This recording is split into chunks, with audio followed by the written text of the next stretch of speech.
Good morning, everyone. Thank you for joining us on episode 109 of Blowback, Exposing Imperial Decline. And it's only morning for me, and I got to come up with something else to say besides good morning, maybe just hello. But I've got my co-host, Ian Comer, with us. He is definitely not enjoying the morning in Moscow. It's probably, is it 7 p.m. in the evening? It's 7 p.m. Yes, it's a little after 7 p.m. now, 7:06.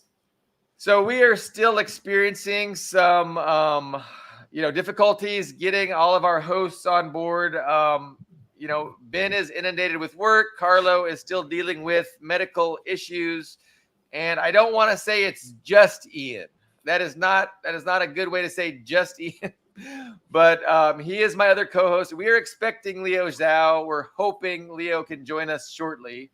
But we thought we would just start the two of us discussing some of the topics that we had lined up. The primary topic is the story that broke last week with this DOJ indictment of two named Russian meddlers meddling in our pristine, pure democracy. And so I found out that Ian also recently did a write-up on this topic. And let's see if I can bring it up here on the screen. And I can drop it in the comments. So it should perfect go to all of our pages. There it goes. Let me share. Okay. So if you go to the comments, you can link to his post. And I think, it's showing up now. And Leo's here. I'll add him on. Oh, good. Leo. Hey. Hi, Leo. Hi, Leo. What? Thanks for joining us, sir. He's our correspondent in Berlin. You're still in Berlin, right? Yes. I'm keeping tabs on these idiots in Parliament. Thank you. Thank you for that service to humanity that you were doing. We are discussing the breaking story last week of the Russia attack on U.S. democracy. I think they named two Russian nationals that they were indicting, of course, that they'll never have to provide any proof of. But Ian, I don't mind just like hearing you out. You wrote this blog post. People can link to it in the comments. You want to just go over the summary? Yes. So basically, earlier, I guess about a week ago. No, it was 5 or 6. Yeah, it was a week ago. The Department of Justice dropped an indictment against two alleged Russian nationals who are apparently in the USA, though there have been no arrests. They're at large. And the specific accusations are basically that Tenet Media, which is just, it's like us. It's a podcast, basically. It's a podcast group, except they make some money at it. And there's a couple, and it's a right-leaning, it's a very right-leaning outfit. There's a couple named, like Lauren Southern is affiliated with them, who's I guess she's Canadian, right? Lauren Southern. I think she's Canadian. Yeah. Her name deceives us then, because she should be Lauren Northern. But yeah, Lauren Northern. Yes. And Tim Pool, I think, is the other. Yeah. Biggest, and he's the one who's come under the most criticism because he's been the most anti-Ukraine out of that group, and he's apparently done a lot of podcasts about Ukraine specifically. He's been very critical of the Biden administration's aid to Ukraine. And so essentially the allegation here is that these two individuals, who are these two Russian individuals, paid from RT, basically laundered from RT about $10 million in payments to produce videos about various topics. And so basically the accusation is working as an unregistered foreign agent this is the specific allegation being made. And I broke down why I think that doesn't make sense in the post. For one, $10 million is a lot of money just to put that into perspective. The U.S. Army paid Dwayne "The Rock" Johnson, one of the most famous people in the world. They paid him $11 million to post recruitment ads on his Instagram of about 400 million subscribers. So to get that, for someone to pay you that kind of money, you have to be a very influential person. You need like tens, if not hundreds of millions of followers on social media for anyone to even think about paying you that much. But Tenet Media is not it. They're not. I think outside of the USA, very few people even know who Tim Pool is, or who Lauren Southern is, or any of those people. They're not. I mean, they're more famous than us. They're more famous than Ian and Billy Bob, but they're not that famous. And also, RT does not have that kind of money to throw around. They're subsidized. They are subsidized by the Russian government, and they get roughly, if I remember correctly, they get roughly about the equivalent of $1 billion a year. So that's to pay for everything. Margarita Simeon, who is the editor-in-chief of RT, she gets paid roughly $500,000 a year. She's not a billionaire, or even she doesn't even make $1 million a year. So I found the allegation that RT has that kind of money to throw around to basically micro bloggers, people with small audience. It seemed very unlikely to me that they would do that. And also, if you scroll down, I think I actually posted the names of these two alleged Russian individuals. I don't know if I did, but and these outlets are accused of being of spreading pro-Trump propaganda, or what?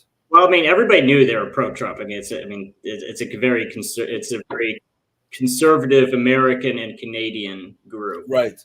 So but they're pro-Trump. But President Putin has vocally, explicitly supported Kamala Harris. Yes. Well, the accusation is specifically that they are an unregistered foreign agents, that they're getting money from Russia to do this, from a Russian entity to do this. That's the exit. And the accusation, and so the narrative has always been that Russia is, causing chaos. Well, Russia is doing a great job at that. I mean, right. Well, that's the other evidence.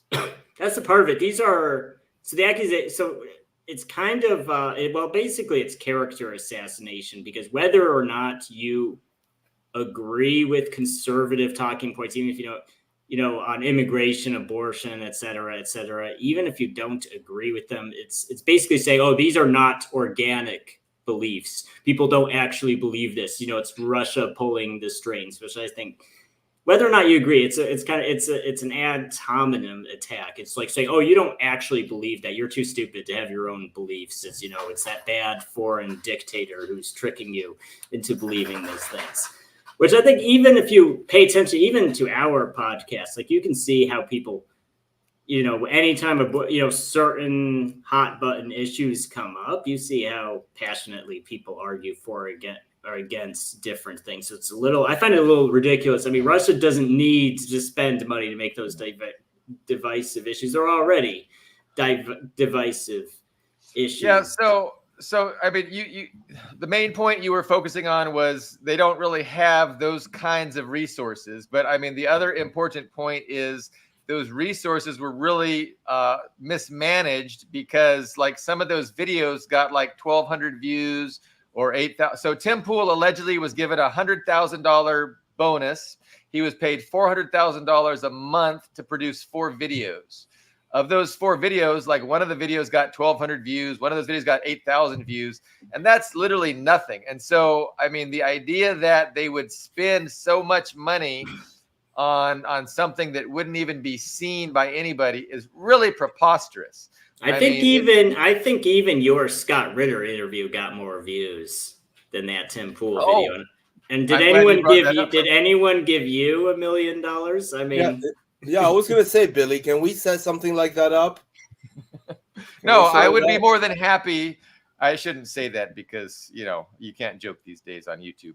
But the idea. So there's this idea that Democrats always push this idea. They've done it since 2016 that Russia is meddling in this election. Russia is causing divisiveness and turmoil within our body politic, and they hate democracy and they hate the Democratic Party really, and they're trying to keep the Democrats from winning. And that's, Hillary Clinton pushed that narrative very hard. The entire Department of Justice, the entire intelligence community pushed that narrative to get, Trump, Russiagate. That was what Russiagate ostensibly was. That Trump is colluding with Russia to destroy our democracy. And I mean, this is just preposterous. And anybody with half a brain could see through this. But most people don't quite measure up to that standard, and so it's effective, right? And a lot of people just fall for it, and they're just pulling it out again to try to get out. Now, there were 2 people actually indicted, but the thing is, these 2 people that were indicted are never gonna, be in a courtroom. They're never going to be held accountable. So the people that are doing the indicting are never going to have to produce any evidence whatsoever. So they know if they make the allegation, that's all they have to do. And they've won. They've furthered 2 lies. Number one, they furthered the lie that you can't trust alternative media. You really need to stick with the CNNs, the MSNBCs, the Fox News, because that's where the truth is at. And if you go to alternative media, you're just being propagandized by, the Russian government, Chinese government, bad actors that are really just trying to destroy our glorious democracy. Didn't they also blame Iran for something? Didn't they also say that Iran is meddling? No, Iran is definitely against Trump. So Iran is out there. So the Trump, the Republicans are pushing the anti-Iran talking points about how Iran is trying to undermine Trump and make sure he doesn't win the election, whereas the Russians are trying to undermine the Democrats, make sure the Democrats don't win an election. But which one gets more play? On our establishment press, it's pretty much anti-Trump across the board, nearly. The narrative that gets the most press is the Russia is meddling, and they talk a little bit about Iran's meddling, but that's really probably getting 10% of the coverage that the Russian meddling is. Well, I'd say the big thing here is that in the theory I floated in that blog post, I don't want to go too deep into conspiracy land, but I think considering their track record, assuming this happened at all, I don't want to jump the gun and say, guilty before, just automatically assume that this even happened. But if it did happen and they did accept these payments, I floated the idea it's entirely possible this is just basically it's a honeypot trap by the FBI itself, because they have a long track record of doing that. After 9/11, when they were really trying to drum up the whole Islamic terror threats, they would basically find, they would troll, they would actively recruit in mosques, like the FBI itself, which is kind of amazing. Like they would and they would recruit the mentally disabled, yes, they would. And they did that with the whole and then after Trump was elected and they were trying to peddle the whole, there's a right-wing militia under every rock. There's the same thing. They would find, there was a very famous case I want to say this was 2017. In 2017, there was this young man, he was in his early 20s. He was a schizophrenic. He couldn't work. He couldn't live by himself. He was living with his parents, and the FBI met him online and groomed him to plant a fake bomb outside a bank. And it was entirely, and his parents were arguing, it's he's a schizophrenic who lives at home. This is not a thing he ever would have thought of or even had the capability to do. The fake bomb the FBI gave him. Yes, right? they basically have, and it's the same thing with the Islamic guys. They basically do everything for you and just puts this object in your hands, and so they can arrest you. But then they can have this big press conference, and they can and they can push home these narratives, right? Like, we're under attack. It's the Islamists, and thank God for the FBI. Saved the fucking day. I mean, it's And shameless. Yes, Yep. and so if it was an FBI group that had paid them, and also the thing is, $10 million is, I think, a lot of money even for the FBI, though they are willing to spend millions of dollars investigating some guy working at a gas station. But if they say, well, that's fraudulent money, then they can take it away. So when you think about it, this honeypot trap might end up costing $0 if they can just say, well, that was they can basically seize, because they did specifically put a money laundering charge. So I think that, I'm not a lawyer, but I would say that money laundering charge means they can seize the money. So I hope Tim Pool didn't buy anything too expensive, because he might be on the hook for a lot of money, unfortunately. But and also, if you go back to that blog post, you can bring up the indictment, which is that first hot link there. And there's the names of the people who I found interesting. So the first, the man's name. So there's a Konstantin and Alina. I found the man's name particularly interesting. When I first saw that, do you see the link, the hot link on the top? If you on the top.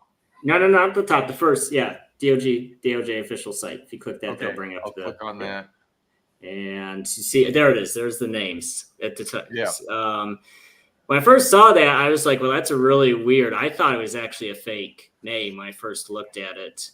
Yeah, it's a weird one. Then it's a very weird attempt at transliterating Constantine. But then some people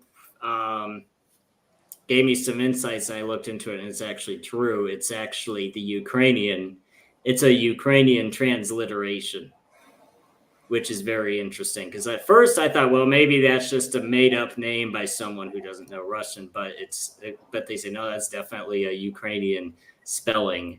Well, that's interesting too, yeah. Yes, and it's a recent thing too, because a lot of the ways they transliterate names and places into English is political, like how they want everybody to spell Kyiv as Kiev, Odessa with one S. It's very political. So Ukrainians don't like the English letter I because it's too similar to the Russian letter E. And so they say, no, use Y. That's why Kyiv is spelled the way it is. And so if this was an ethnic Ukrainian from Russia, even his documents that had an English transliteration wouldn't be spelled that way. That's a very Ukrainian way to spell it. So it kind of adds an interesting potential angle to this. That if it was in fact a real name, but it's a Ukrainian affiliated with the FBI, somehow trying to entrap these pro-Trump speakers. That's very interesting to me. That is the most plausible explanation. And I mean, it does remind me of during Russiagate, the Guccifer 2.0 persona. So Guccifer 1.0 was like a Balkans hacker that ended up, doing a bunch of hacking and getting put in prison. And Guccifer 2.0 was a persona that the FBI created. And if you remember the big story about, let's see, it was the VIPs, the Veterans of Intelligence Personnel for Sanity. They did a bunch of, they looked at the forensics of the Guccifer 2.0. I think it was Democratic emails that he had hacked. Guccifer 2.0 apparently allegedly hacked those. And, and the FBI said he's Russian. It's a Russian cutout. But we could see it was very clear from the forensic analysis of the data that he presented to everyone that the Cyrillic template was installed over the the data afterwards in a clear and obvious attempt to implicate Russia. Like it wasn't part of it. It was after the files were exfiltrated from the DNC server, they then put over it this Cyrillic overlay to implicate Russia. And it was just so obvious. And that wasn't the only data point. I mean, so the VIPs did a great job exposing that. But ultimately, they proved beyond doubt that the FBI was lying when they were saying it was a Russian cutout and most certainly it was an FBI cutout pretending to be a Russia cutout to frame, to implicate Russia. So I mean, undoubtedly, they're just doing this again. Like, there's no doubt in my mind. But we'll never know because this thing will never go to court. The allegation itself is the only evidence that's ever going to be offered. And a lot of people, again, they don't have more than half a brain, so they're not able to think past it. And they're just going to, think that Russia's evil and they're just trying to destroy our beloved democracy. I do think this most recent, it'd be interesting to hear you and Leo's opinion on this, but I think this especially this most recent revelation tips how the election is going to turn out. I think it's absolutely certain at this point the plan is for Kamala to be the next president, and all of this quote unquote smoking gun evidence of Trump supposedly colluding with Russia and being helped by Russia is just a way for once the Democratic establishment wins the election to clean house afterwards. Say, you're working with Russia, you go to jail. It's a way to clean house. It's a way to delegitimize the opposition and also have a reason to clean house after. Yeah, no. And I alluded to that on our other show. That they're going to prepare this information space, and they are going to clean the information space, and they're going to marginalize dissenting voices to a much greater extent than we've seen so far. But Leo, I keep on monopolizing the conversation. No, it's fine. I'm happy to just listen to you guys chat. But yeah, I mean, on this side of the Atlantic, of course, the same thing is happening. More and more repression of dissenting voices. Here in this country, the big thing is the outcry of the far right from the liberal establishment. Everything is being done to protect German democracy or protect liberal values in Germany from these bad people who spread fake news and Putin propaganda online from both the right and the left. That's just the situation here. Similar. And while the liberal center pushes exactly the same anti-immigrant or protectionist as well policies that the far right advocates. They're already deporting people. They're already deporting or have passed new policy which makes it easier to deport immigrants for minor crimes. The direction is just, a realistic forecast of what's happening in Germany with the coming elections. The CDU, the center conservative, the center right is probably most likely, basically for sure, going to make a coalition with the far right, with the AfD. That's probably what's going to happen with this coming. So that's Schultz's party. CDU. Merkel agree to party. certain things with the AfD. Yeah, and push. Yeah, exactly. So it's looking pretty bad. People like me, non the AfD. Okay, there's a faction of the AfD I think is very racist.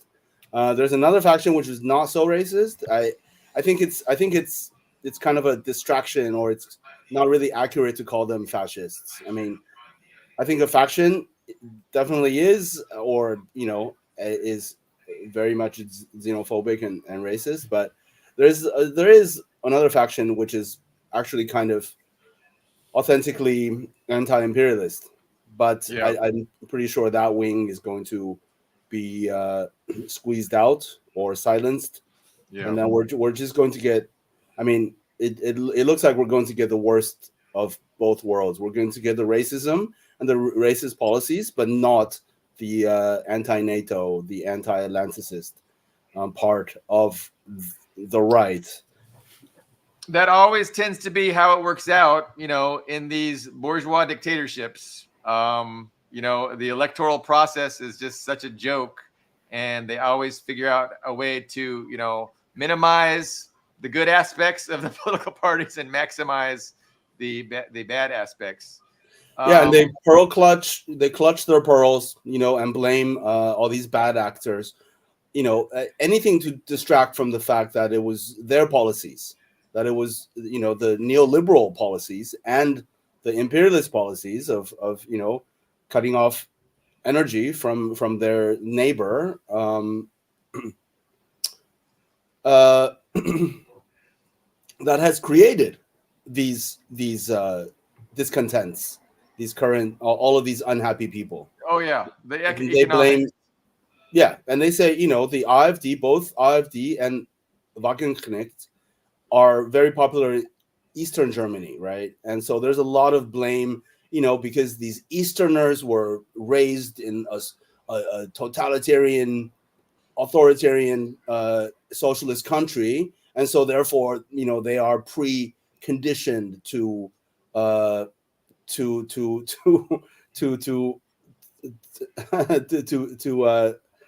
to go the extremist route, to be the right. I mean, the horseshoe theory, like it's all totalitarian, it's all authoritarianism, and so the Easterners naturally gravitate towards far right politics, while completely ignoring how the Easterners have been bled dry, have been gutted ever since the reunification happened. I mean, these people in the East, we just looked at land ownership, like in former East Germany. All of the land, like 90 some plus percentage of the land, is owned by people from the West. Really? Easterners, yeah, Eastern Germans are dispossessed and marginalized economically for 20, 30 years now.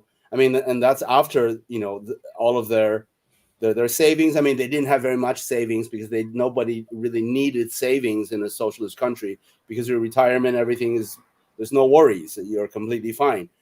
But any money that people did have was quartered overnight. People's diplomas, people's degrees became worthless, and so surgeons, scientists, lost their careers overnight as well. I mean, I can go on and on about the injustices of the so-called reunification and how Easterners have been marginalized. And then you take the left out of the equation, out of the options. The left has been, completely destroyed. Are powerless. The authentic, the real left, and so there's no options. I mean, what are people supposed to do? These are people who don't have a voice, who the establishment doesn't care about. Nobody listens to them, and they're angry. And at the same time, all of these refugees, immigrants, are escaping U.S. orchestrated wars, and it is real. These are sensitive topics, because I see even principled communists kind of deny the contradiction between immigrants, foreigners, refugees, and the domestic proletariat. I mean, there are. It's a right wing talking point, of course. It is that the foreigners are stealing your jobs and are competing for. But when it comes to actual reality, that is reality, because there's limited number of housing, because the investors have monopolized the market, and they've raised the rent, and there's all these empty houses for speculation, and it's obviously not enough to go around. The rent is going extremely high here in Berlin and all over Germany, and so the poor working class Germans, of course, feel squeezed further by the arrival of immigrants and foreigners and refugees. And so, of course, they're unhappy. They've been waiting maybe for housing for 5 years, and then especially Ukrainian refugees come and immediately get housing, and things like this. Yeah, So I mean they're really adept and really good at utilizing these issues. Immigration, especially obviously in the United States, we use abortion and these things to just really divide society, and then to talk about issues that really don't threaten the ruling establishment. I mean they're happy that we fight about these other issues, and we're not talking about imperialism or overcoming the dictatorship of the oligarchy, the wealthy elite dictatorship. I don't want to. I mean, I do want to talk about the first debate today, and it's going to be Kamala Harris and Trump. That's going to be this evening. I'm not sure how that's going to go, and I don't know how it ties in with what we're talking about, but that's something we can discuss at some point. What do we want to talk about? Well, sure. Why don't we talk about the debate? Any predictions about the debate?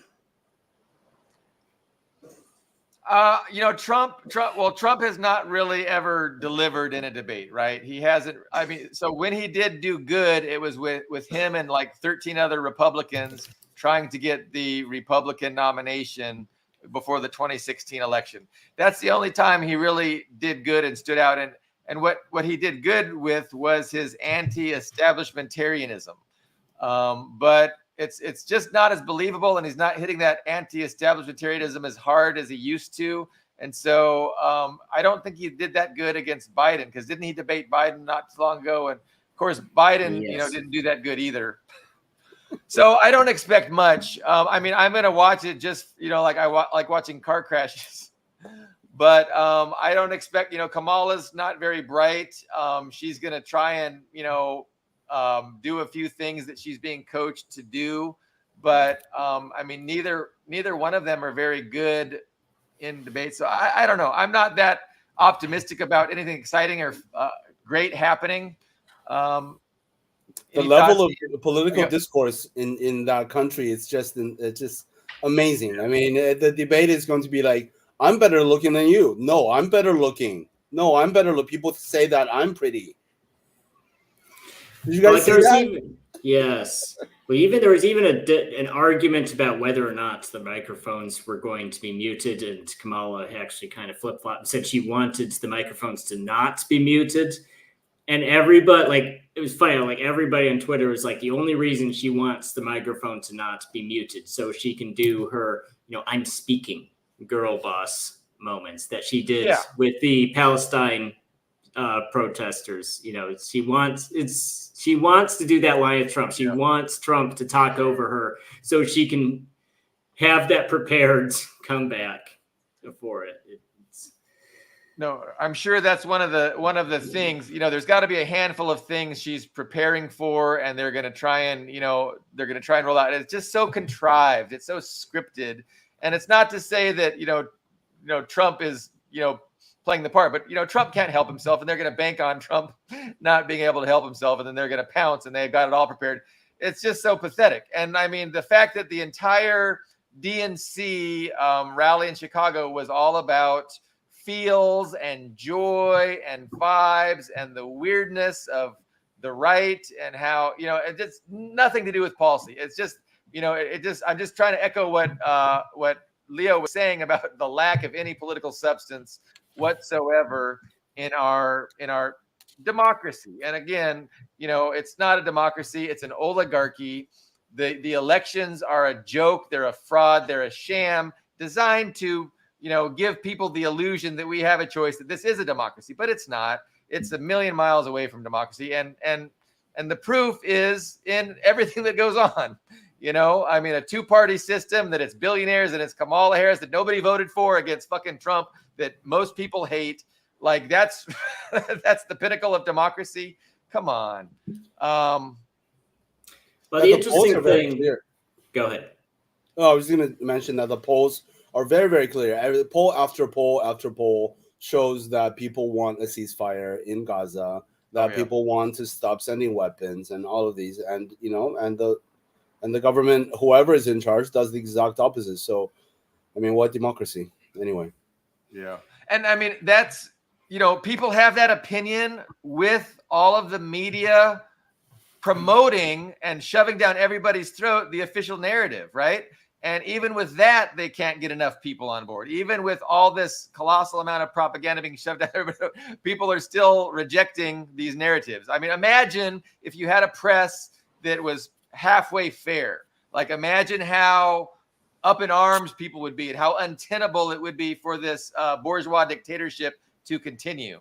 But it's the press that enables it, and they just disregard, what the people want. But Leo, you were about to... At the same time, the trust in media barometers keep going down and lower, getting lower and lower and lower all over Europe, all over North America. Pedophiles are trusted and appreciated a little bit more than the Western press at this point. Well, you mentioned the whole joy thing, and I actually wrote about this right after the Democratic National Convention. A lot of right-wing commentators pointed out the similarity to Nazi Germany's Strength Through Joy campaign, which I admittedly had not heard of before until they brought it up. But I did look into it, and what this was basically copying the Soviet Union on a smaller scale, basically taking elements of communism without calling it communism. So what the Nazi Party did was introduce making certain luxuries available to working class people. So they opened, like public swimming pools, organized skiing trips, that sort of thing.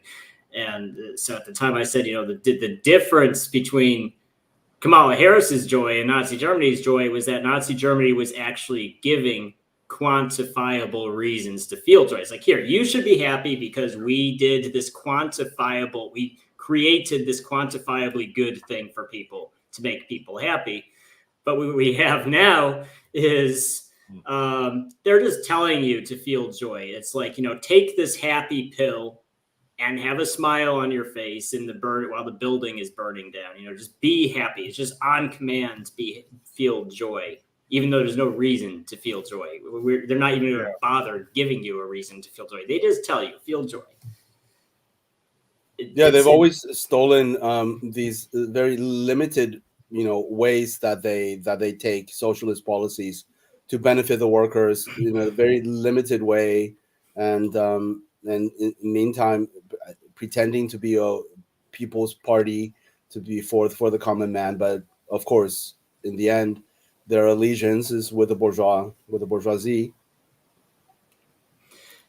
And so I think, my personal prediction, for what it's worth, is that I think we're going to see Trump more and more abandon those foreign policy talking points, because the foreign policy talking points don't really do him a lot of good and galvanize the establishment of both parties against him. So being against Ukraine, and of course he was never against Israel, but even being against Ukraine hurts him, getting those mainstream entities in his favor. So I think his big ace in the hole is the immigration talking point, because as of right now, he's basically the only personality in big personality in American politics to even address that issue in either party. And so that is the big galvanizing right wing, grassroots, what white working class and middle class Republican voters are unhappy about, and what gets them excited. Like even my friends back in North Carolina and the Midwest, it's the same thing. That's like 99. Whenever politics comes up in our conversations, that's what they always bring up. That Trump said this or Trump promised that about immigration. So I think that's going to be his ace in the hole, and he's going to focus on that. And the concessions are going to come in the form of foreign policy, I think, in an attempt to negotiate with these people that he needs to play well with, make concessions in that, and while promising big immigration reform. But I don't think it's going to do him any good. I think this election's a done deal for Harris. I'm convinced of that, but I think that's going to be Trump's strategy. I've already seen him watering down his anti-Ukraine rhetoric. I've seen that several times. He's watered it down a lot. And that's kind of what we talked ago. about earlier, how they, they're going to maximize the negative aspects and force, they're going to influence and force any given candidate to maximize the negative things and then minimize the positive things. So that's the only good thing about Trump is that, he was in opposition, or he wanted to be friends with Russia, right? He said straight out, hey, let's be friends with Russia. What's wrong with that? And then he was hated for that. But it was popular and people appreciated it. But yeah, that is what they don't like. That's probably what he's going to tone down. And then he's going to, ramp up the immigration bullshit. And, he's running from abortion too. He doesn't want to talk about abortion, but, well, and I think that's my main problem with, because, there is an element of the Republican Party that is very isolationist, and I agree with them, but their problem, and I think even for example, I do think Tucker Carlson's like, wow, I don't want a nuclear war with Russia. I don't want us to go to war with Russia. This is insane. This is literally insane. So I think he's coming from a sincere place, but I think even the people who do have sincere opinions on America should be more isolationist. They feel compelled to spell it out in terms of money. So they say, well, we shouldn't support Ukraine, not because it's morally wrong, but because it's expensive. So that's what they framed their whole argument around. I think it's just not a very effective, talking point.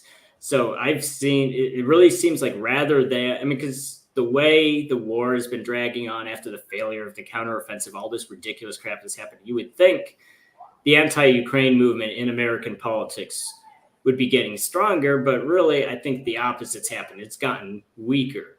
I mean, they were not able to oppose more Ukraine aids in that big spending bill, omnibus spending bill, and just since then, I've seen very little from that crowd. So I think that just the wind. It'll be interesting to see what their plan is. I agree with you. I think Kamala is likely to win.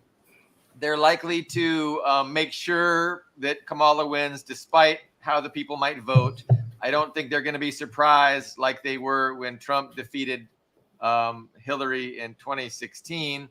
I think they're going to, put things in place to make sure that irrespective of people's votes, Kamala will win. And I think they have a plan. I think they have an approach that we're going to find out after she wins what they're going to do with Ukraine. Are they going to abandon it? Are they going to hand it over to the Europeans while they pivot to China? Are they going to double down? Are they going to get Poland involved? Like, what is their plan? Like, I don't know, but I think we're going to find out very quickly after the election is done, after they elect Harris.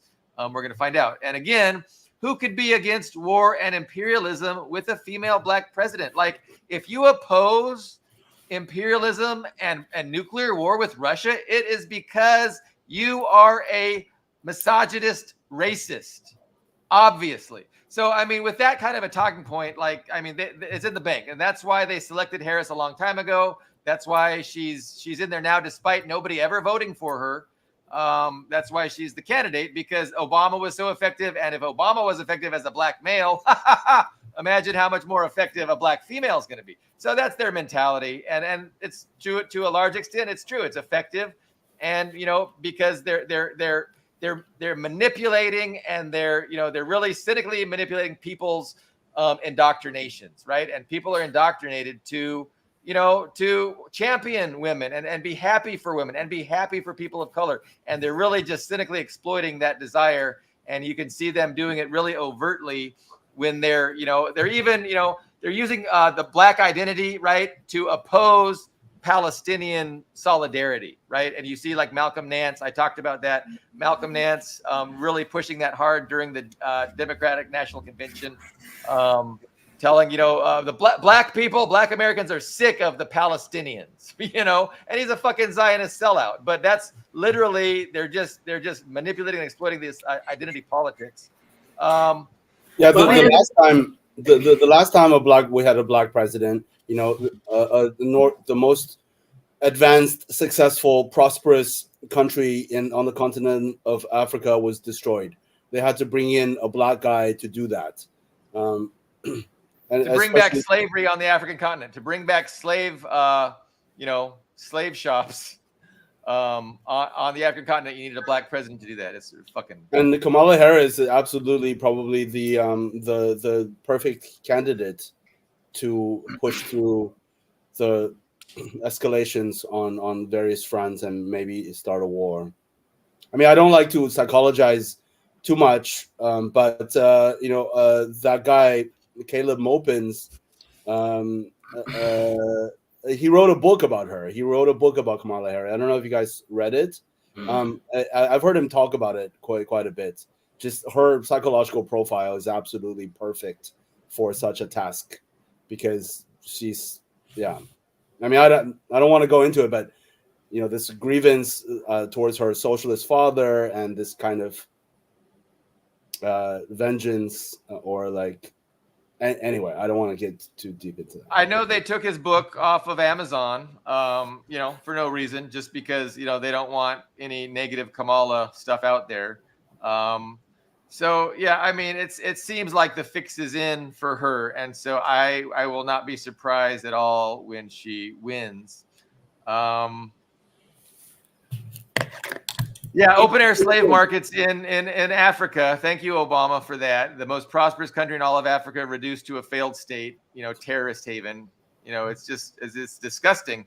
I have another topic to switch to, but I don't want to. If somebody's still got something I'll to close. say. I want to close that one out. I think.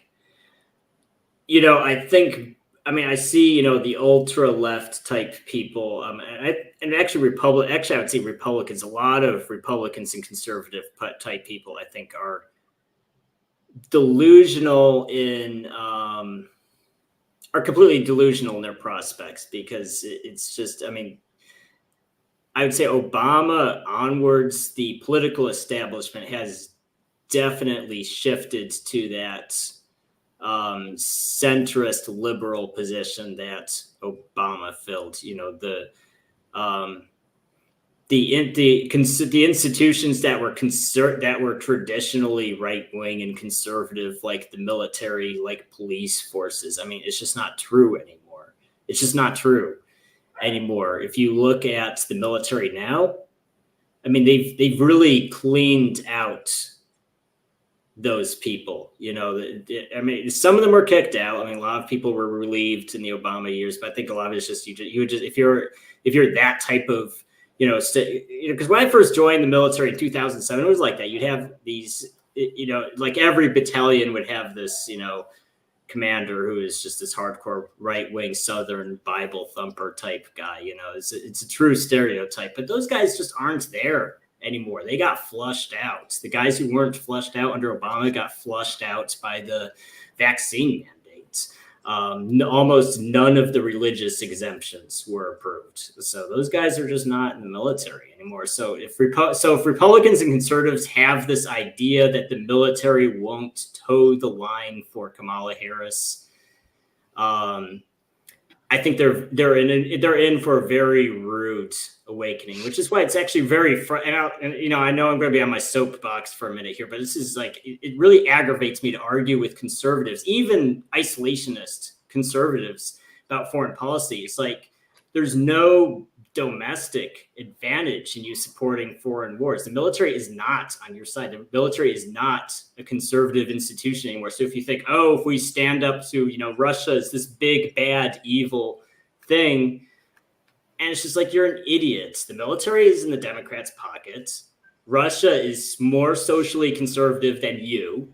I'm sorry, it is. I think even American conservatives don't understand how liberal they are in comparison to outside of the USA. So basically, they're just useful idiots. I hate to even use that term, but it's just like, you guys, I don't.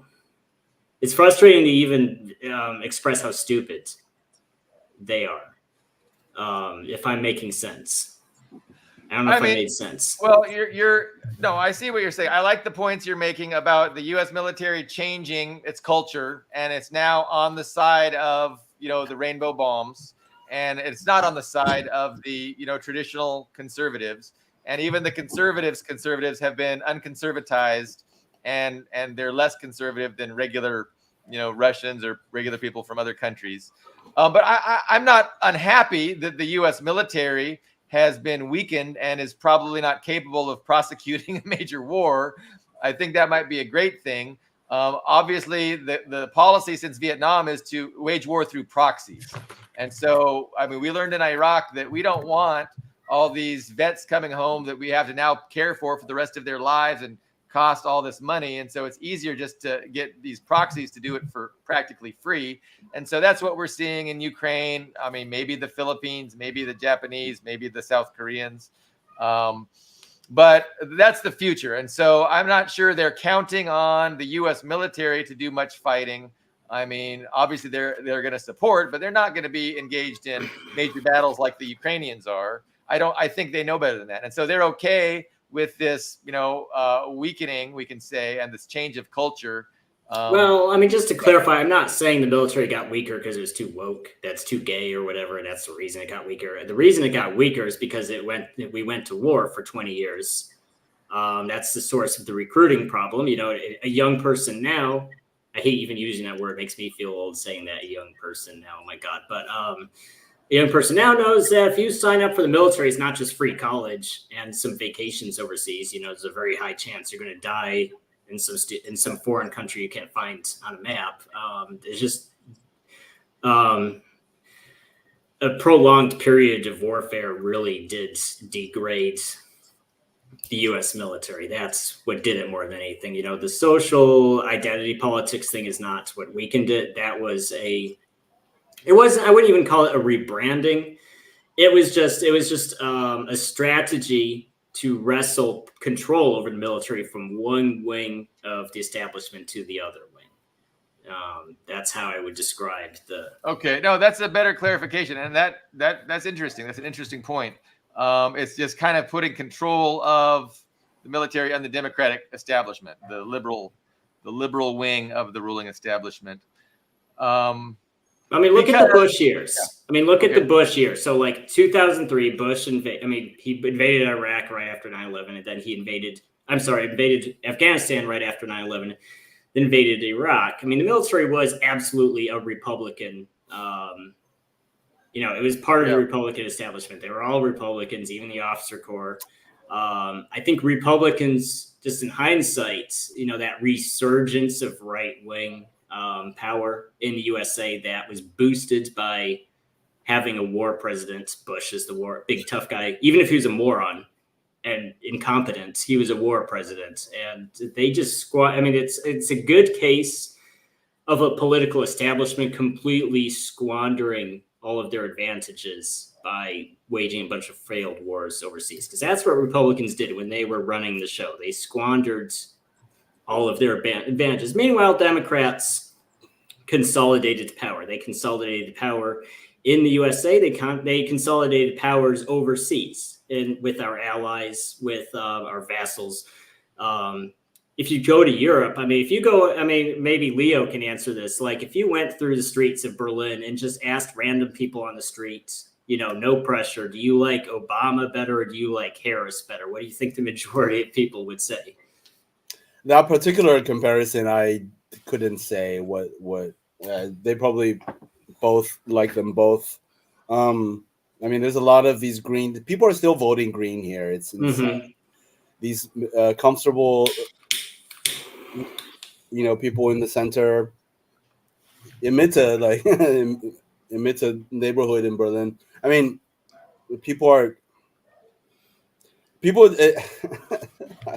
It's difficult to even find the words. After 10 years of reversing every single campaign promise, the center still gets their support. It's either just by reflex or just inability to think or to look at reality, to just refusal to look at reality. How can you vote for the center progressives after they have broken every single promise? And this country is I cannot exaggerate how deep of a hole it is in. VW is closing their plants in Germany. I mean, and what made that happen? It was the policy of the Greens. It was Baerbock saying we will support Ukraine no matter what it takes, and no matter if the population are against it. It doesn't matter. And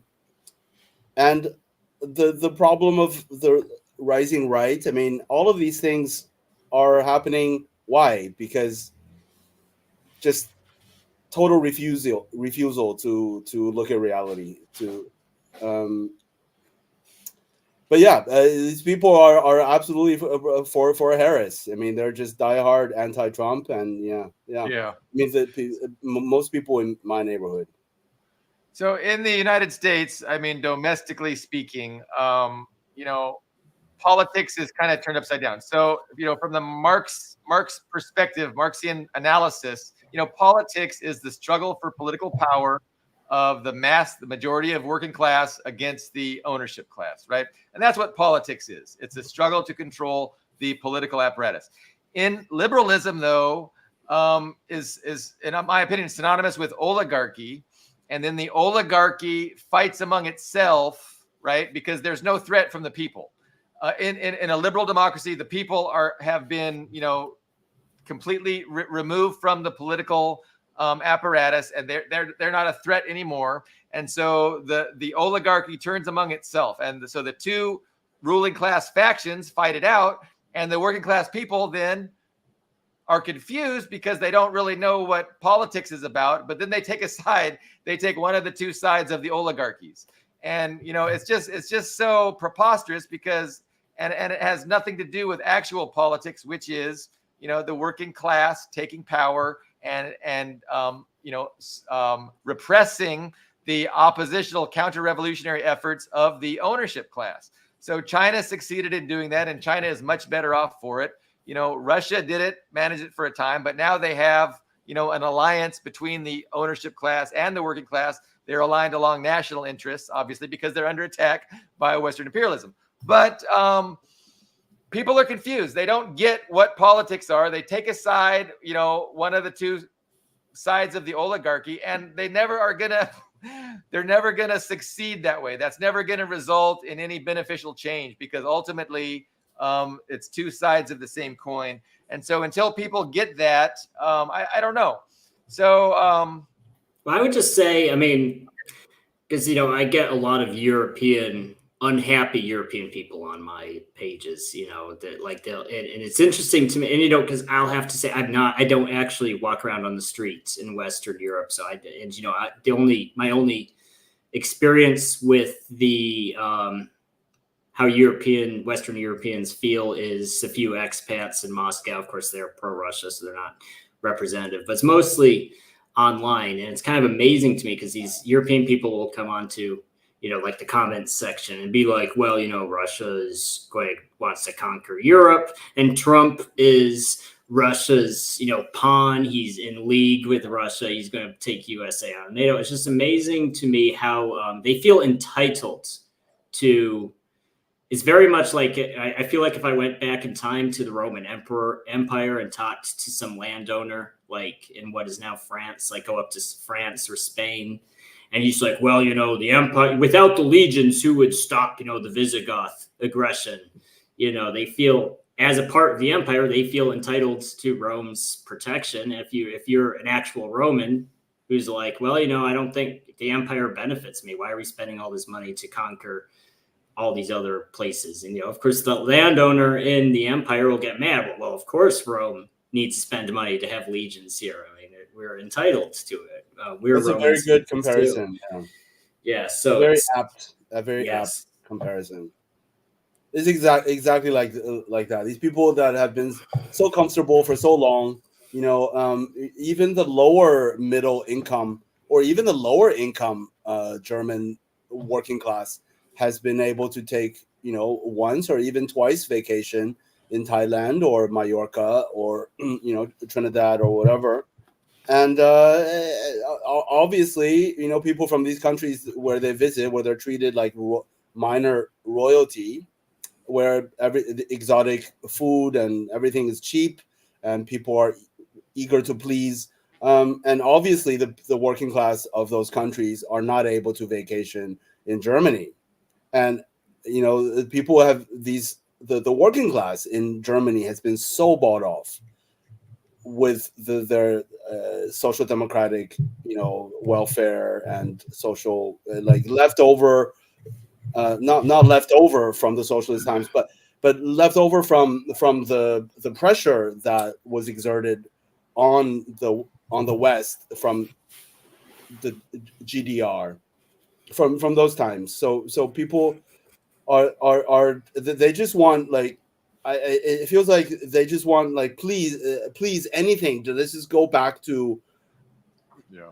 the Being bribed. harmony that is like the Keep bribing 1980s. us like you've been bribing us. But that's the problem with being bribed. Like, it's not real and you don't really have political control. And so at a whim, whenever necessary, they can take all that away from you and there's nothing you can do because you were never politically enfranchised to begin with, because it's not your country. It's the country that belongs to the wealthy elites. And if they don't have any benefit to bribe you, they're going to stop bribing you. So they're in a very bad situation.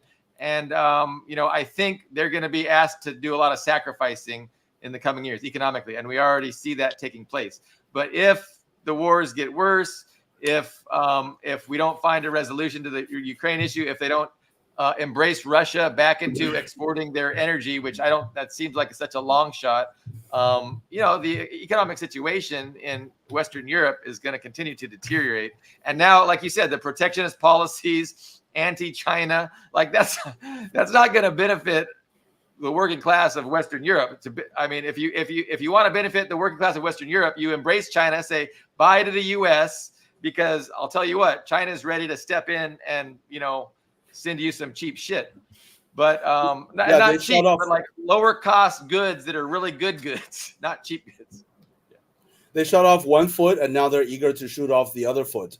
But this latest thing of, God, this guy, not him particularly, not only Putin, but his administration, really just showing the world what an adult is.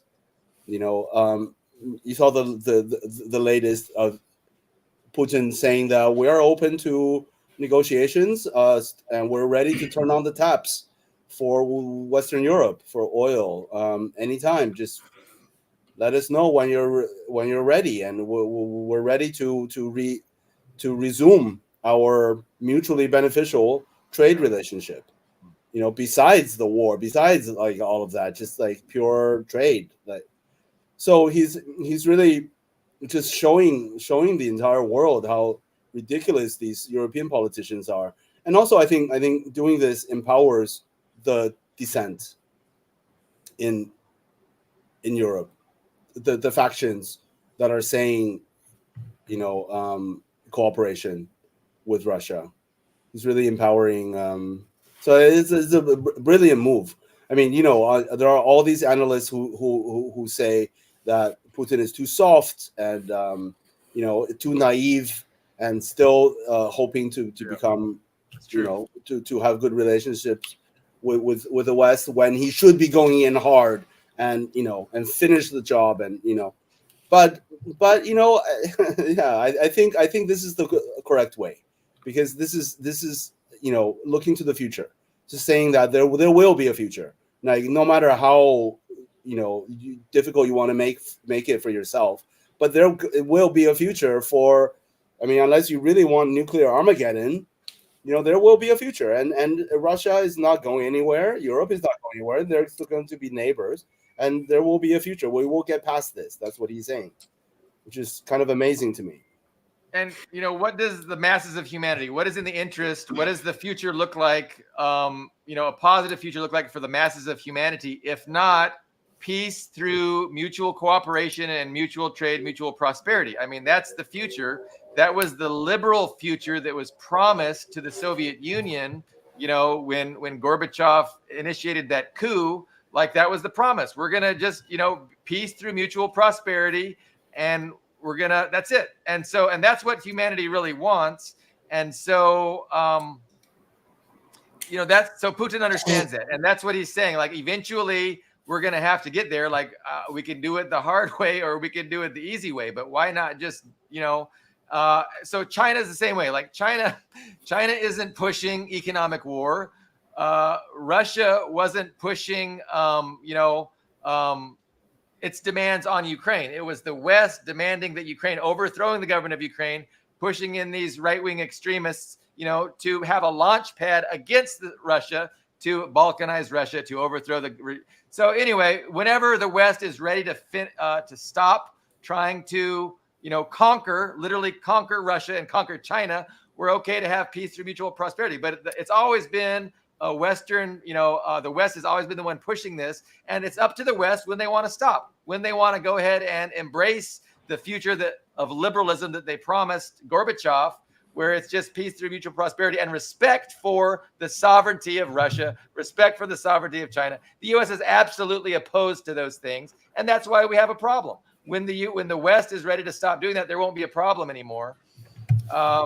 Yeah, Russia has been proposing, regional integration between Europe and Asia since the 90s, at least, right?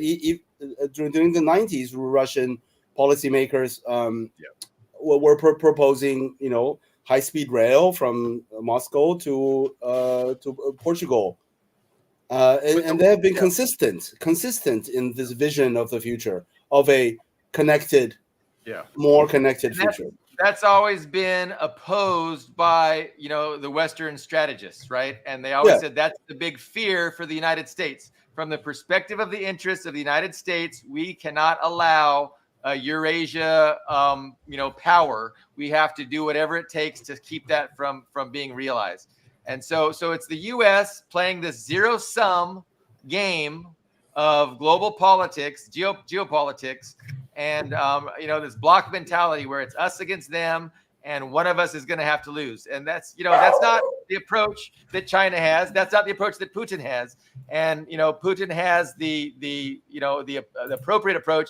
He's being very long-suffering, very patient, and it's the right approach. And so I totally reject those people that accuse Putin of being weak and not strong enough, and he should be more aggressive. I reject all of those, and I applaud Putin and Xi for their tremendous, long-suffering patience and response, and just managing the situation in a way that hopefully will not result in global economic catastrophe or a World War III. Iran also. Yes. The patience. Definitely. Taking it on the other cheek. I mean, it's Christians. They're really just like turning the other cheek. For now, at least. It's the right approach. It's the right approach, and they're winning. And it's inevitable. The victory is inevitable, and so their job is to continue that, stay the course, and not to do anything so crazy that is going to, like I said, result in a Western response that's going to cause a global economic crisis.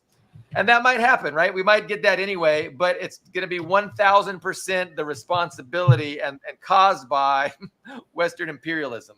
I personally... Go ahead, Ian. I'm sorry.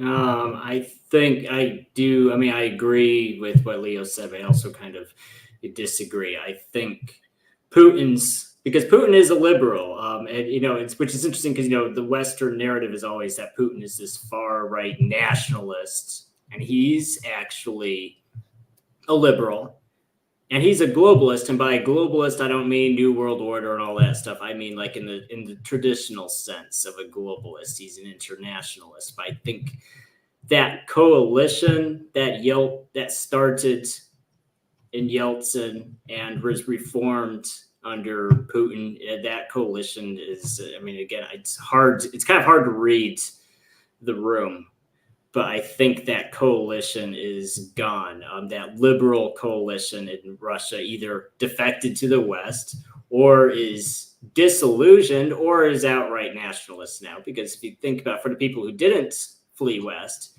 if you're just a Russian who had business interests that was interconnected with the Western world, well, you got your fingers burned. Any assets you had in the West were seized.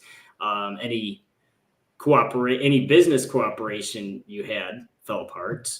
Yeah. So I don't think I think even if the European Union and the UK offered to rebuild bridges, I think it wouldn't be accepted, because what good is a business deal that could get rescinded at any time? I don't think those bridges are coming back. I think Russia and Western Europe will continue to be isolated from one another. And the thing is, too many people have, and I think that's missing from the conversation. Too many people at this point have died. We're talking about at least 500,000 people when you combine the losses on both sides. Maybe a lot more than that. I think the only holdout at this point is because Russia's always liked American culture, has always respected American culture. And for most of history up until, there were some hiccups here and there, but for the most part, up until the Truman administration, had very good, even with communism, even after the Soviet Union and the Civil War and the Western intervention in the Civil War, there were still mostly good relations. Like under Roosevelt, there were good relations. Roosevelt was very pro-Soviet. It didn't really change until Truman. So I think there's still this hope that they can, that there's going to be a political shift in the USA, and they can reestablish good relations with the USA. But I think even that hope is going to be extinguished in a few years here. I think the Harris administration will go even more extreme. I think Russia understands that, as much as they want friendship, that its friendship isn't being offered by the West. And even if, the president gets elected that wants that, it's still not going to happen, because, it's the president, the political system isn't what really controls the government. So the government is controlled by an elite bureaucracy, the ruling, the ownership class, essentially. So, Russia knows that. Go ahead. No.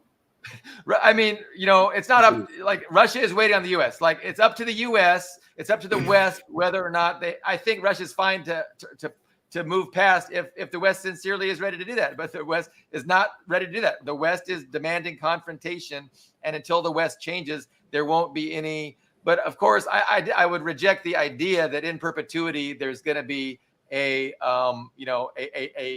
Iron Curtain, per se, like there used to be. Like, that's not true. That's only true insofar as the West demands that to be true. But if the West changes, we can have our peace through mutual prosperity if the West is serious about that. But the West has to demonstrate that, and of course they're not going to in the near future. But maybe, in the long-term future, there could be some serious political shifts, some serious changes.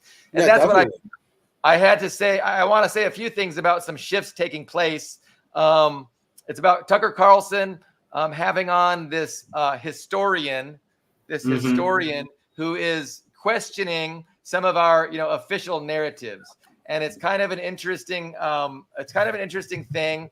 And it's kind of, I want to talk about that a little bit. Is anybody familiar with what I'm referring to? Or, well, the historian in question, and what was his name again? I don't even remember.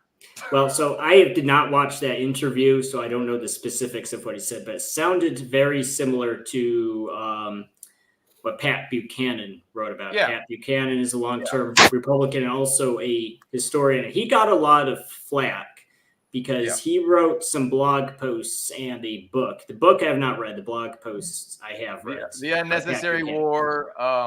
He went against the narrative that Germany was the main aggressor in both World Wars and said it was British brinkmanship in both World War I and World War II that caused those to happen. And Churchill, of course, was not prime minister in World War I, but he was, what do they call it? The head of the Navy, First Sea. Yeah, Lord Admiralty or something. Yes. And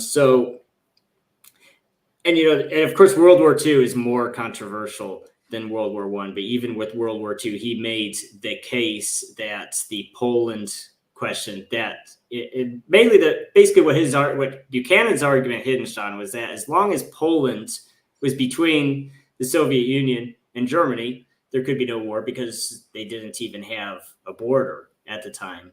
And so essentially it was British brinkmanship that it basically enabled this aggression and also kind of painted Hitler into a corner. So he kind of had to keep, once he crossed that Rubicon, he kind of had to keep going with this. So basically that's what his argument hinged on. So I unfortunately did not watch. I don't know what you plan to say about it. I did not watch this interview, so I don't want to comment on it, but that's what it sounded similar to. And of course, it's very controversial. It's controversial because it attacks the mainstream narrative. It kind of blames the Allies, namely England. It kind of blames Britain for being a real, for causing this war, essentially. And so he's kind of being accused of being a Hitler apologist, right? Hey, how can you say that Hitler wasn't most responsible? How are you saying that Britain is most responsible? What the hell's wrong? But what I find interesting about this is that they're allowing this attack on the historical orthodoxy, but at the same time, that attack has to still be totally anti-communist and anti-Stalinist, and and that's what I find interesting. It's like you could go after these official narratives so long as you're not coming at it from the accurate place, right? As long as you're still coming from this confused perspective of anti-communism, you're allowed to get this big platform, and we can talk about you and we can criticize you and condemn you up front. But they would never allow, for instance, like Jacques Paul's on or anybody. Well, I mean, of course they allowed it. I mean, Tucker. I mean, what were they going to have Tucker Carlson shot? Were they going to send him to a camp for doing this? I mean, because we have to remember Tucker Carlson at this point is essentially a private citizen. I mean, he's not a major news anchor at Fox News anymore. This is just a thing Tucker Carlson, the private citizen, decided to talk about on social media. So I don't think it's necessarily means, the establishment let him do it. I mean Tucker Carlson is kind of establishment, right? Like, I mean, he's probably, a multimillionaire. He's probably worth hundreds of millions of dollars. He's got a certain political ideology. He's got certain class interests, and he's pursuing those. And he would never have anybody on there that is attacking Orthodox history from a rational perspective. Like, he's going to put some nut on there that is going to tell you half the truth. And his half of the truth is going to attack the half truth that you hear in the mainstream, going to school in social studies class, in history class about, the official narratives about how World War II went down. So I want the whole truth, but, these ideological hacks, which is what I think, Carlson is, he's an ideological hack. He's a committed anti-communist. And until I see, the communist perspective being given legitimacy, respect, and being platformed, I'm going to be very cynical about these efforts to share truth. Oh, this real truth that came out, and it's attacking these lies that we've always been told our life. Yeah, we've been told lies all a fucking course, but you're just selling more half truths, and you're avoiding, the whole truth. So, and that's that would be my criticism. So I'm happy to see people's certainty in these narratives come under attack, but I wish they would come under attack from a perspective of actual truth instead of more half-truth bullshit, which is what this motherfucker is, whatever his name is. Somebody shared his name earlier, Daryl Cooper. And I'm sure, so I would really like to see some actual people. So Piers Morgan has a huge platform on social media, and you could say the same thing, that he's a private citizen now too, because he just does his own thing. But he had on, an official Orthodox historian last night to go after Daryl Cooper and to, explain how Daryl Cooper is full of shit. But this Orthodox historian, of course, is also full of shit. And so I would just like to see some actual truth platformed. But I don't want to call Daryl Cooper, I don't even want to criticize what he said without even listening to the interview either. I mean, we don't even know how anti-communist it was without even listening to what was said. I mean, and it's true. I'm telling you, he comes from an anti-communist perspective. So he's going to tell you the most evil people in history were Hitler, Stalin, and Mao. I mean, that's what he's going to tell you. Because, they had, what's that guy's name? He's the other libertarian guy, Dave. He's very popular these days, and he's good on Israel-Palestine. What the hell of his last name? So he was the guest defending Daryl Cooper on Piers Morgan. And that's what he said straight up. He was certain that Daryl Cooper would agree that the evilest people were Stalin and Mao. And that's just such a, I mean, you want to talk for a second about how preposterous that is and how the exact opposite of reality that is? I mean, nobody in the history of the known universe has done more good for more people than Mao Zedong. He could be considered the greatest humanitarian in the history of the known universe. Hundreds of thousands of people, their living standards were raised. So their life expectancy practically doubled under Mao. So hundreds of thousands. So the population doubled under Mao, life expectancy doubled under Mao, caloric intake doubled under Mao. Like, he was doing more good for more people than anybody in the history of the known universe. And in the West, he's known as the exact opposite, which is the greatest mass murderer of all time. Like, these two things are not congruent. One is false and one is absolutely true. And in the West, we deep throat this bullshit.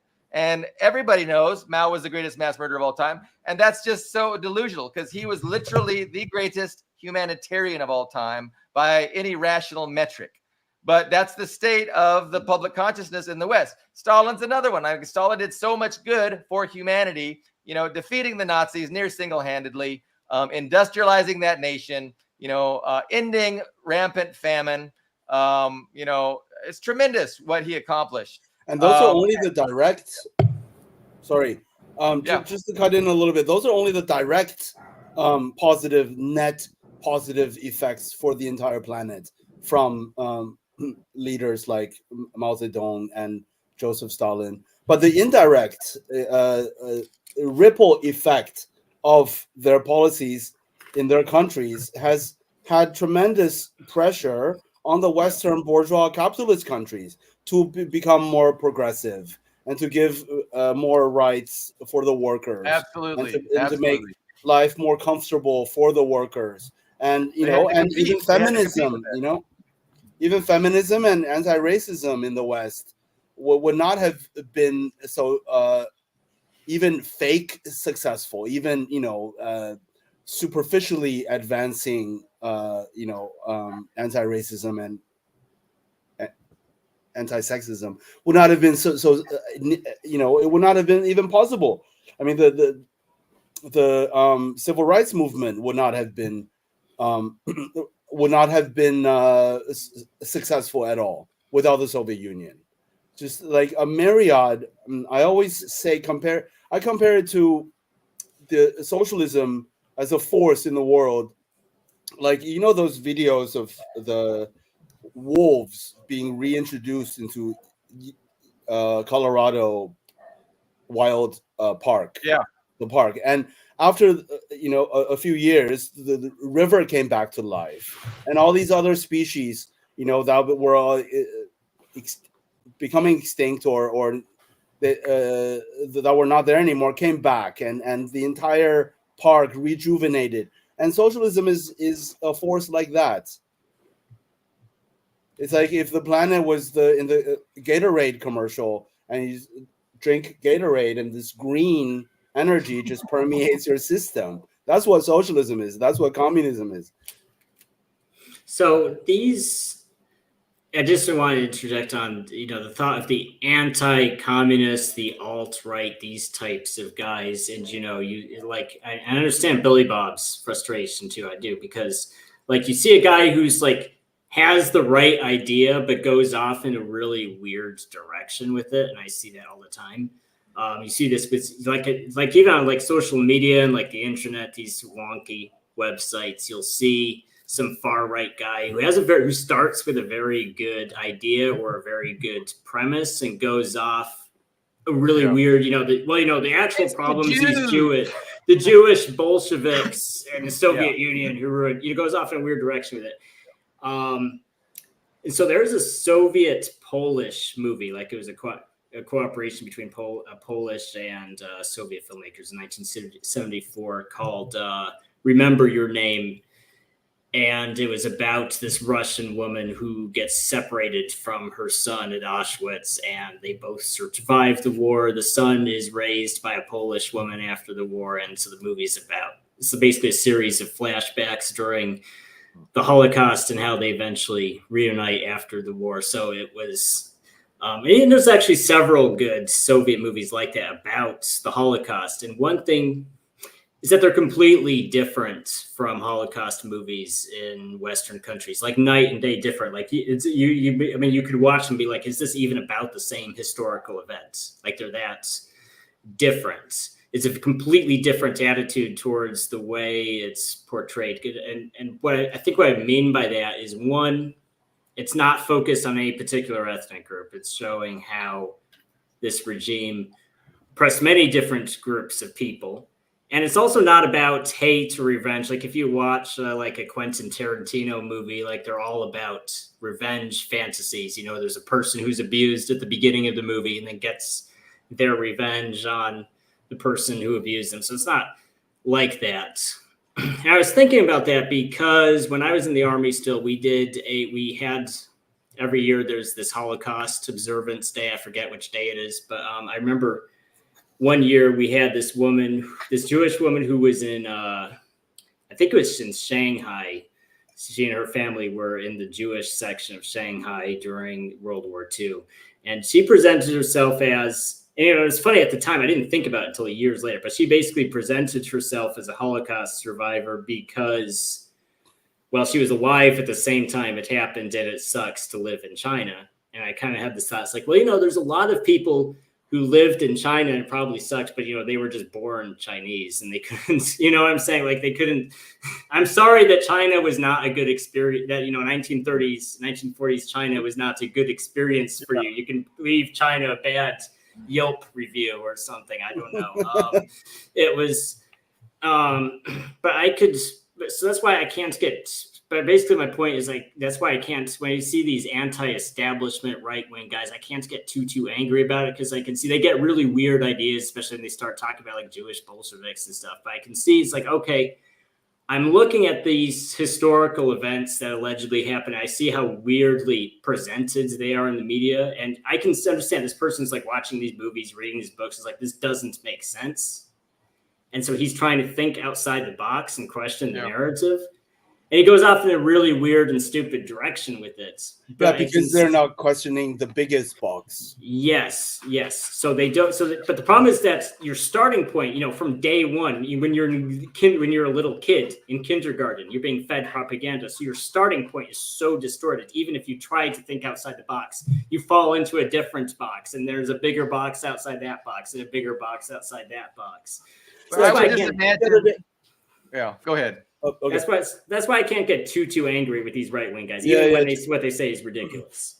Just the other day, I just let my YouTube run, right, because I listen to these conversations on YouTube, and it comes on this English guy who's talking about the British working class has been marginalized, has been dispossessed, and nobody listens to them. They have no voice, and what are they supposed to do? They're not fascist. They don't have no coherent ideology. They're just angry at the way things are. They're angry at the liberal establishment, at the policies which has dispossessed them, and they're angry, and they have no coherent world dominating ideology, and it's wrong to call them neo-Nazis. And they're confused. So what are they going to do? And I was like, yeah, he makes sense. Like that also, that's all right. And then the next sentence he goes on to say, yeah, but these people, they come here, these immigrants come here, and they don't even like this country. They don't even like the way our lifestyle, and I don't know why they come here. The half truths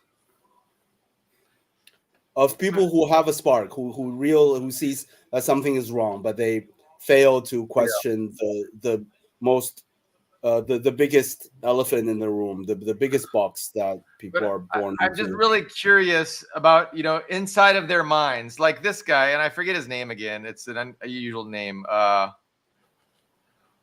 I forget. Daryl Okay. Cooper. Daryl Cooper. So, I mean, at some point, you would think he had to have stumbled across, a Marxist explanation, and you would think that he would had to have developed a response to it. Like, when asked, well, what about Marxism, and what about the Marxist claim that it's the Western powers that were concerned about the socialist ideology, and so they help facilitate this fascist this fascist weapon, this attack dog, specifically to be used against the socialists. Like how come you're not embracing that and saying that, and what is your response to that? And so I'm just curious. I would like to hear your response, because again, I mean, I've engaged in those discussions for a long time, and nobody makes any sense, right? Like I have adopted this ideology because it makes sense, and it has the most explanatory power regarding history,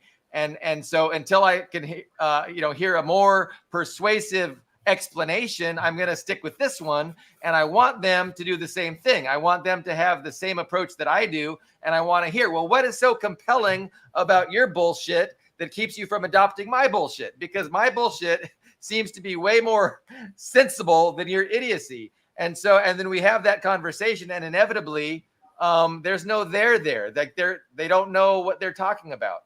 And that's just how it goes. But, at some point, the people that are like supposedly the best historians, like the ones that get, platformed on these huge venues, that's who I really want to have the discussion with. Because, I mean, ultimately, the other people, I just say, well, they don't, they're not academics. They're just lay people. They've embraced this narrative, but they don't really know. But what about the ones that are supposed to really know? Like, what do they say? And so, it would be great to have a debate and listen to a conversation between these opposing ideological, historical viewpoints with knowledgeable people on both sides.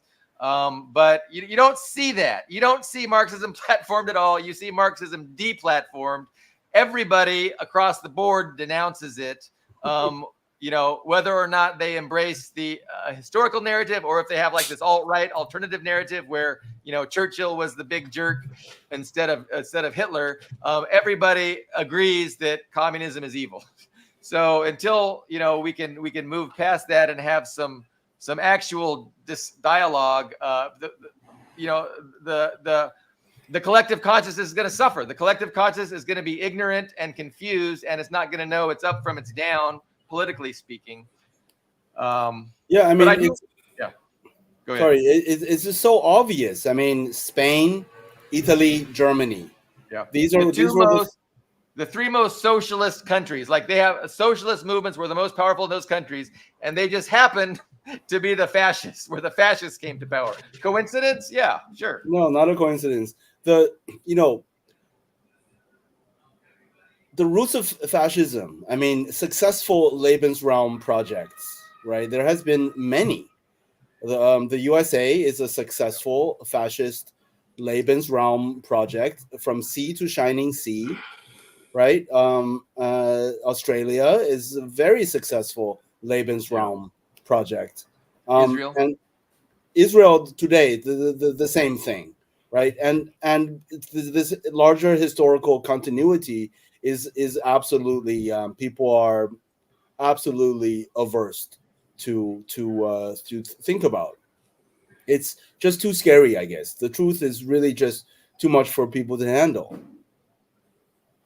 Well, I mean, it's censored, right? It's intentionally kept out of people's minds, other than, the indoctrinated belief that communism, socialism, Marxism is evil, and it always results in mass murder and poverty. That's the only explanation for socialism that's really tolerated on a large platform.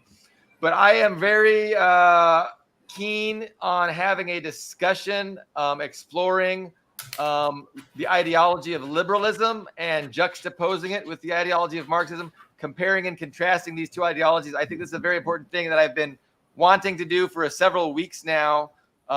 Maybe Greg is going to help me do that this coming Friday. I know he's on board with having this discussion. It's always tough to have, substantive, meaningful discussions.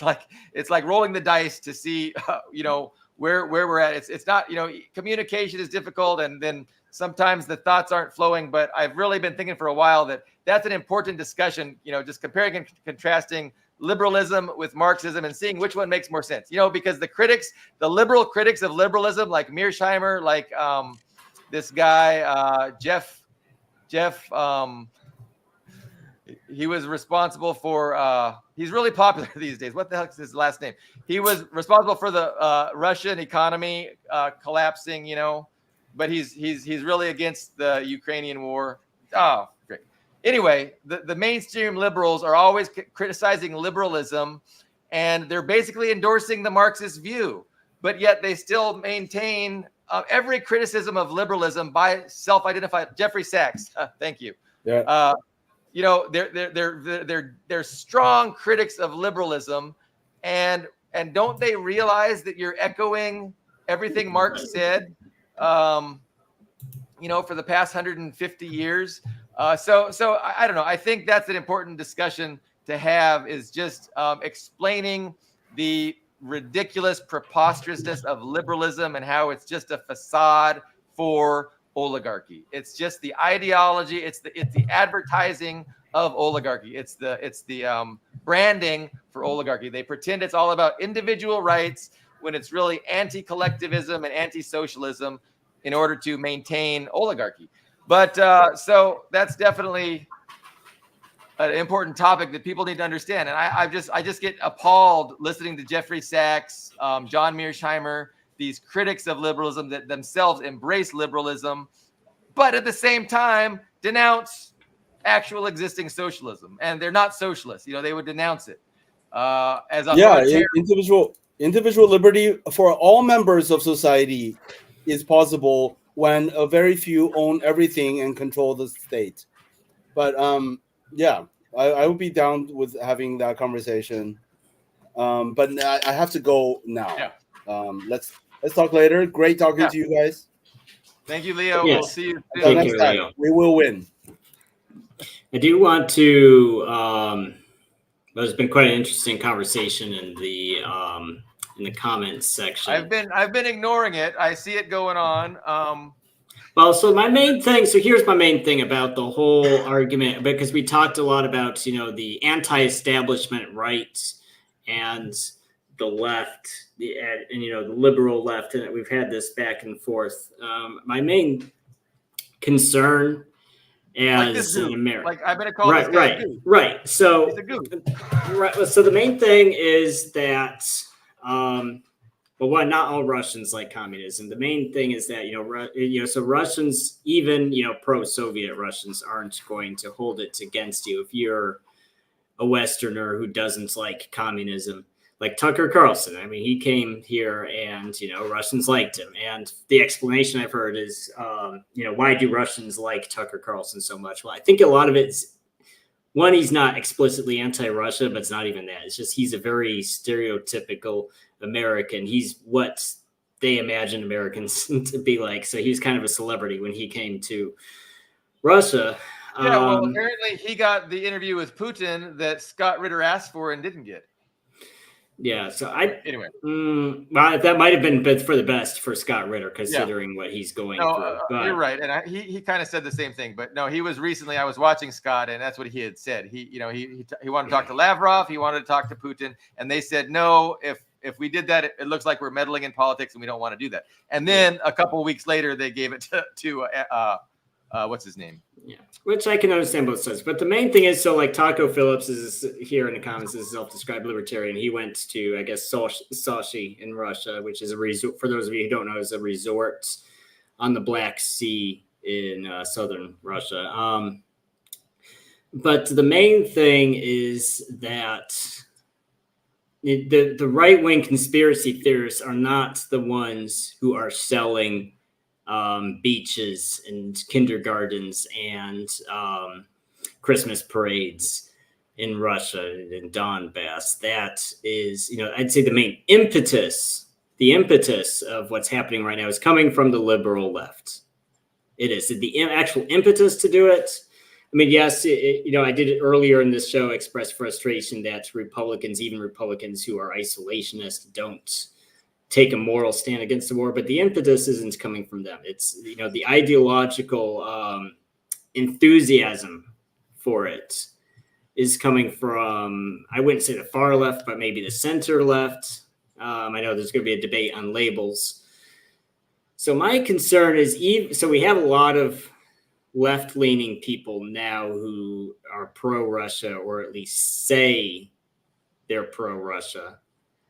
But it's like, well, I mean, what do you like? What do you even like about Russia? And that's my question. I see some of them in the comments. It's like, what elements of Russian culture, besides the fact that it used to be communist, do you actually like about Russia? Because well, I mean, for actual existing leftists, and I'm going to equate leftism with communism, socialism, Marxism. I mean, to me, if you're not a communist, if you don't endorse and embrace actual existing socialism, you're not a leftist. But what we like about Russia is their anti-imperialism and their demand for their own sovereignty and their resistance to being co-opted and absorbed into the Western empire. And so we support them. Obviously there's issues in every society and they're not a perfect society, but I mean, we have to support them and appreciate their strength and their stand against the efforts of Western imperialism to destroy them. Just like Iran, I mean, I'm not a Muslim. I'm probably not going to want to live in the theocracy of Iran, but I definitely support them and I appreciate their sacrifice and their refusal to be destroyed by Western imperialism. And so together, all these, countries are forming an anti-imperialist bloc. And so they are overcoming Western imperialism. And I think Western imperialism is today the class struggle. The class struggle manifests itself today in the struggle against Western imperialism. So Russia, Iran, where they're all on the side of the working class, of the masses of humanity, against the oppositional interests of the wealthy elite who have formed this empire, this Western empire. So, I mean, I don't get too much into culture. I'm sure there's a lot of things about Russian culture I wouldn't like. I'm from California. I'm sure there's a lot of things I like. I mean, I appreciate differences. I appreciate differences in food, differences in cultures, differences in, I mean, I truly do. But I'm sure there's problems inherent with any society of any large conglomeration of people. There's going to be things that we don't like that don't work well. But overall, the support, that what we like about Russia is the leadership. We're very happy with Putin's steady leadership and his resolve against. Of course, he's a little slow to the game. We can criticize him for that, right? Like, why did it take you so long, Vladimir, to realize what's going on? You should have realized in 2000 what you admitted only realized, and you told Tucker Carlson as much. You told Tucker Carlson it took me a while to figure things out. But I think we've got a good team, and I think imperialism is going down with Xi and Putin. So I love Russia. I kind of resent a little bit of the nationalism, the ultra nationalism, there's a lot of anti-China sentiment in some areas of Russia because they share a border. There's been antagonism historically, the Sino-Soviet split. I think that's misguided. I think that's juvenile. I think that's a irresponsible mindset. But I understand that it's there. It's prevalent, to a certain extent. And I know we've talked about that before. We've had some disagreements. I know MK is a little anti-China, which I don't think is helpful. Well, I'll point out that MK earlier has mentioned she actually knows. She studied Chinese. I wouldn't call her anti. Maybe I'm biased. Maybe I'm biased, maybe I don't want to put words in her mouth. I will take you. I'll defer to you. I can detract. She does. She actually knows Chinese. By the way, she studied Chinese for about 10 years. Like the language, she knows the language. Yes. Oh, that's impressive. That's a tough one to learn. I would say actually the Russian attitudes towards, I don't want to go too deep into a tangent, but I'd say the Russian attitude towards China is that they are an ally, but it's more. I would say I would describe the Russian attitude towards China as cautious respect, as in it's not as open arms as Sinophiles in Western countries, but there is a respect, but there's also a caution to it because I think it's understood that, like in the Sino-Soviet split, if it actually came to blows with China, they don't treat China like a pushover, like anti-China people in the West do. They understand that if Russia and China ever came to blows, it would be a very, very, very serious thing. Chinese are not pushovers. So I would say Russia has the attitude of China as an ally and they're a neighbor, and you can't pick your neighbors. So it is what it is. They have their shared history. And so no, I Putin's opinion on China, I embrace, I appreciate, I respect. I'm glad that he's in charge, and because he's got the appropriate approach. I'm not sure. There's a lot of, I don't know. I don't want to call it anti-China, but there's a lot of suspicion towards China, which I think is entirely unfounded. And I don't think Putin shares that suspicion. I mean, obviously, you don't know who's going to be, running the country, in a year from now. But with Xi and the Communist Party in China, and with Putin, I think it's very formidable, and I'm very happy with that. I would describe it. Maybe I would sum it up as if it became a unipolar order with China at the top, that would not be better than the USA or Russia being at the top. I think that's how I would describe it. Because it's true. If the USA and Russia, God forbid, destroyed each other and it was just China as the one world power, that would not be better than the USA as the world power. Maybe that's how I would describe the Russian attitudes. No, and that's what I would entirely reject. That unfounded, clueless suspicion. I'm sorry. Well, Russians are cynical. That's just the way Russians are. But I don't think Putin believes that, and I don't think most Russian people believe that. I know it's a sentiment that some Russians share, but I mean, the idea that China, of all places, who has been a world power for a lot of history, is going to be worse or as bad as the United States. I mean, that's repugnant. That's a repugnant thought that I totally reject. But I just think it's mindless. I'm just denigrating you ad hom, and I apologize. That's okay. We're gonna disagree. But I'll answer Taco Filling's question. Okay. Can we have a society where people leave each other alone? Yes, it's called Russia. I mean, I'm serious. Russians are very much, my impression is, I actually posted this a while ago, and a lot of people said, yeah, that's absolutely, a lot of Russians actually said, yes, this is absolutely true. Governing Russians is like herding cats, so the stereotype that Russians are collectivist is absolutely not true. I would say they're actually very individualist, to the point where it's almost a fault. I think maybe that partly unfortunately contributed to why the 90s were the way they were after the Soviet system was removed. I think Russians can actually be a little too individualist sometimes. But yeah, Russia now, I think that's very much the attitude. If you leave other people alone, they'll leave you alone. That's how I would actually sum up Russia. If I had to sum up Russia in one sentence, that's how I would do it. I mean, I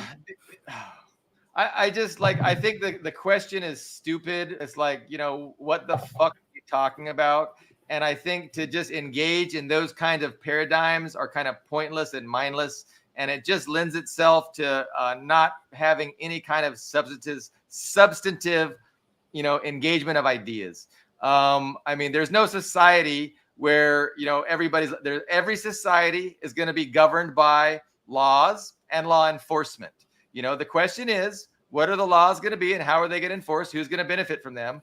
And you can't have that discussion without understanding oppositional class interests and understanding that, you know, owners of industries are going to have political and economic interests that are opposite from the masses that have to sell their labor to those owners in order to survive. So unless you deal with that fundamental reality of society, you're just wasting everyone's time, taco fillings. But so the main thing is, yeah. I mean, the main thing I was getting at with that, I mean, we kind of went off on the China tangent, but it's okay. But my main thing is, you know, between these two people, so, you know, I'll take the libertarians like taco fillings, even though I don't necessarily, especially when he's talking about Bolsheviks, I can't say I agree with everything taco fillings said, but I'll take him over somebody who's just, let me find the damn comment. I can't even find the damn comment. Okay. So look, here's the problem with this thing. Okay, so Russia's an ally to oppressed nations. Okay, that doesn't mean you like Russia. It just means it's politically useful to be, you know, on Russia's side right now. You know, I'll take someone with taco fillings who says, "Well, I've been to Russia. I like Russia culturally." That's someone who's somewhat dependably a friend. My question for these leftists who are, and I don't, by the way, I do not lump you into this group, Billy Bob. I don't think you're in this group. But, you know, my question for these leftists who pay lip service to being friendly to Russia is, what happens in the post-Trump world? Because you're not always going to have Trump to whine about. You know, Trump, even, I don't think he's going to win the election. I think the odds of that pretty damn close to zero. And he's also old, too. I think Trump is going to pass away in 10 years, especially the way he eats. He likes McDonald's a little too much. We're pretty soon going to have no more Trump.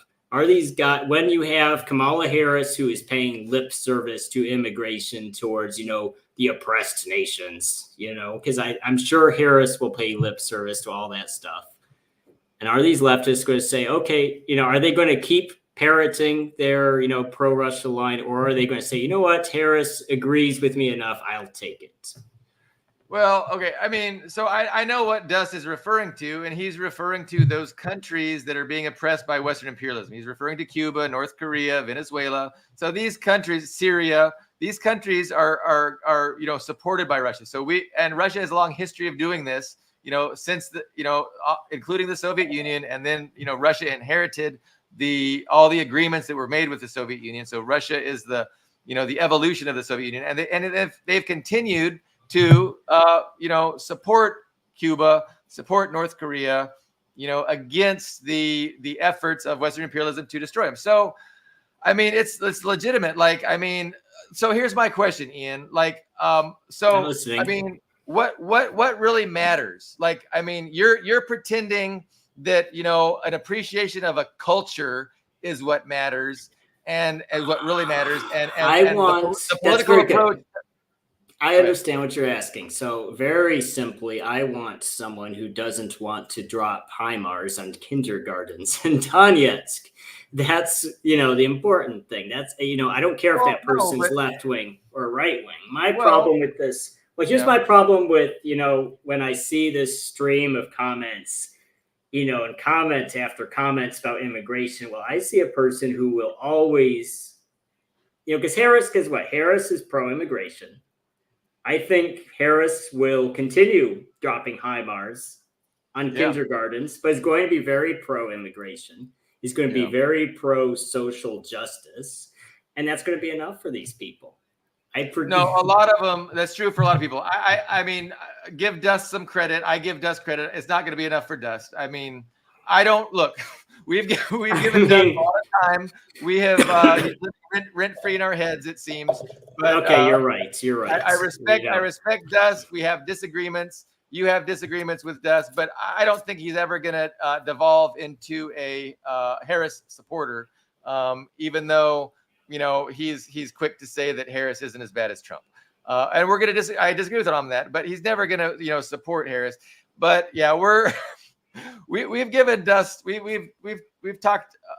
We've engaged with his ideas a lot, and I don't think we're gonna be able to do that anymore for this program. We probably should wrap it up because Yes, it's we should. almost 2 hours in, but we did good. Just the two of us for a while. We really appreciate Leo joining us. We hope, Ben keeps promising he's going to come back soon, but he is really inundated with work, and we hope. Well, if someone gives us $10 million to spread Russian Yeah. propaganda, Ben won't need to work. He can take his, I guess, 3.3 million and retire. That's true. I know. I would love to joke about that as well and beg Russia for some cash, but I don't think YouTube would like that. I don't think the FBI would take that as a joke, and so you might get an FBI person off making the offer after the show. Exactly.